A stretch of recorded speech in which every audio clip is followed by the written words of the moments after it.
ಕಳೆದ ಕೆಲವು ದಿನಗಳಿಂದ ಸುರಿಯುತ್ತಿರುವ ಗಾಳಿ ಮಳೆಗೆ ಸಮುದ್ರವು ಪ್ರಕ್ಷುಬ್ಧಗೊಂಡಿದ್ದು ದೊಡ್ಡ ದೊಡ್ಡ ಸಮುದ್ರದ ಅಲೆಗಳು ದಡ ಕಪ್ಪಳಿಸುತ್ತಿದ್ದು ಮೊಗವೀರ ಪಟ್ಟಣದಲ್ಲಿ ಮೀನುಗಾರಿಕೆಗೆಂದು ಹಾಕಿದ್ದ ಬಲೆ ಕಡಲ್ಕೊರೆತದ ಶಾಶ್ವತ ಕಾಮಗಾರಿಯ ಕಲ್ಲಿಗೆ ಸಿಲುಕಿ ಹಾನಿಯಾಗಿದೆ. ಕಳೆದ ಕೆಲವು ದಿನಗಳಿಂದ ಸಮುದ್ರ ಪ್ರಕ್ಷುಬ್ಧಗೊಂಡಿತ್ತು. ಈ ನಡುವೆ ಸ್ಥಳೀಯ ನಾಡದೋಣಿಯಲ್ಲಿ ಮೀನುಗಾರಿಕೆಗೆ ತೆರಳಿದ್ದ ಕೆಲವು ದೋಣಿಗಳು ಸಮುದ್ರದ ಅಲೆಗಳ ಕಾರಣದಿಂದ ಸಮುದ್ರದ ದಡಕ್ಕೆ ತಲುಪಲು ಸಮುದ್ರದಲೆಗಳು ಕಡಿಮೆಯಾಗುವವರೆಗೆ ಕಾಯಬೇಕಾಯಿತು.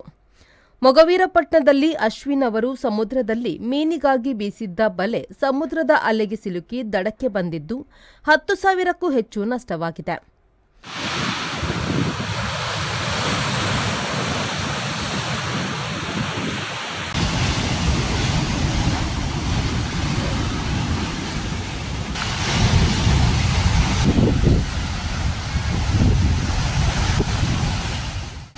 Arif Kalkatta, V4 news, Ullal.